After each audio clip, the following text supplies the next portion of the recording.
it may well be we can just put a generalized one, something along that line that people could use if they chose to, but then there's a tendency for people then to blame you if something like that is used as an invocation to the Almighty and didn't come about and didn't take place, because we're writing to people's understanding that really may not really understand who the Creator of all is and what He wants from them and what they should be doing with their mouth and their words. So you have this oath-taking is a big deal. You have it in the Masonic fraternities, and 100-odd years ago, people had their tongues torn out of their mouth and left alive for releasing some of these oaths that they were taking, even in the lower levels of the Masonic fraternity. And of course, they didn't want people to know that they were, taking an oath like that at this sort of fraternal brotherhood of doing good for mankind. But that's what the background of it was. And see, I just left this example in here of the type of oaths that we're addressing above regarding the text of the Jesuit Extreme Oath of Induction. It is interesting, it makes you a bit sick when you read the thing, but you can read it at your discretion. This was actually recorded in the journals of the 62nd Congress, 3rd session of the U.S. Record. And the House Calendar number 397, report number 1523 on the 15th of February 1913, pages 3215 to 3216, which, interestingly, after it was posted there, the page was torn out. I guess somebody didn't want anybody to read this oath. And if you read it for yourselves, you'll see why.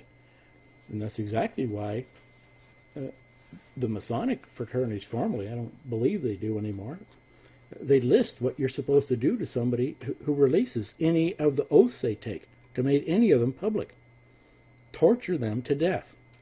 Well, I guess that's reasonable. Well, I don't know. If somebody's committed a capital crime, you can just crush their head with a stone or kill them. No reason to torture them to death, but they wanted them tortured to death to have people afraid to release these oaths that the Masons require of their postulants. So,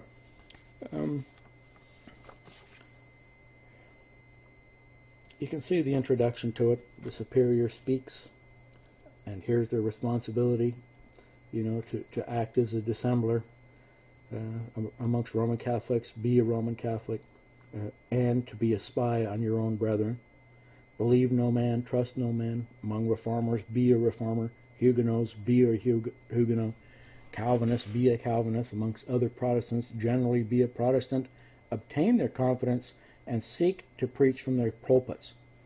So, even to denounce with all vehemence in your nature the holy religion and the Pope.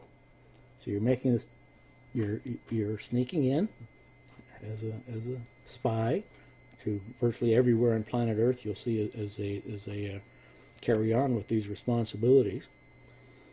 So that at the bottom, page 7 here, that, to fit yourself for the work, make your salvation sure, you will, in addition to your former oath of obedience to your order of the Jesuits and allegiance to the Pope, repeat after me.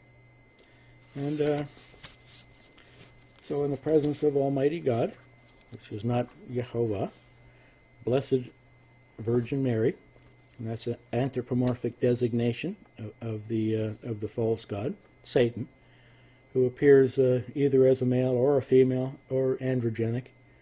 And you'll see the pictures of him with long hair and no shoulders, because he was emasculated, so he didn't have any male hormones in his system, and was becoming a male female.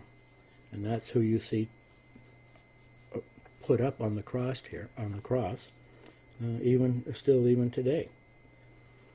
And our Messiah is a totally different being, and drove everybody out of the temple, including all the money changers' bodyguards. So he was a man of some substance who could use physical force if was required. There's not much record that he did. Only in the face of the powers that be that were not keeping the terms of the covenant as required. So anyway, we can pull that out if you think it shouldn't be in here. And it goes on for several pages, and it's worth reading just so you know what our enemies are doing to us now, and have been for hundreds of years, in fact thousands. But be careful, because be aware that covenant-keeping Christians are the most hated people on the planet, and hated by virtually everybody. So Rabbinic Judaism has stated that we are to be killed like a fish, meaning a knife is to be put in your back and slit upwards, and then you're just to be left to die.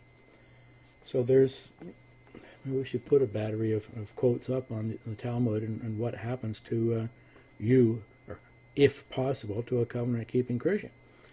Now, of course, most of these individuals aren't able to fulfill their oaths and plan nowadays in a modern era, but they certainly did previously, and these end times are going to bring about the worst times in history. So the worst times in history, so that makes Stalin and Mao Zedong and all these guys look like nothing. So you can imagine what's coming. It won't be very nice.